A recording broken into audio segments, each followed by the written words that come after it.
தமிழகத்தில் மாவட்ட நூலக அலுவலர் பணியிடங்களை நிரப்புவது தொடர்பாக தமிழக அரசு வெளியிட்ட புதிய அரசாணை செல்லும் என்று உயர்நீதிமன்ற மதுரை அமர்வு தெரிவித்துள்ளது.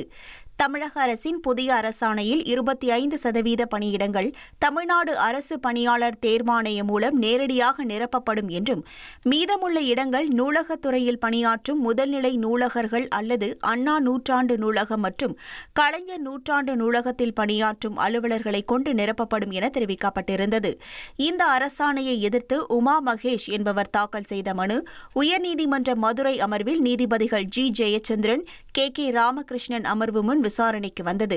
வழக்கை விசாரித்த நீதிபதிகள், ஒரு பணியிடத்திற்கான தகுதிகள் மற்றும் நியமன முறைகளை முடிவு செய்வது அரசின் கொள்கை முடிவு சார்ந்த விஷயம், அதில் நீதிமன்றம் தலையிட முடியாது என்று தெரிவித்து மனுவை தள்ளுபடி செய்து உத்தரவிட்டனர்.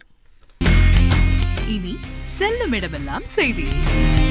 தந்தி டிவியின் வாட்ஸ்அப் சேனலை ஃபாலோ பண்ணினா செல்ல இருக்கும் இடமெல்லாம் செய்தி. இதோ QR கோட், இப்பவே ஸ்கேன் பண்ணுங்க, ஃபாலோ பண்ணுங்க.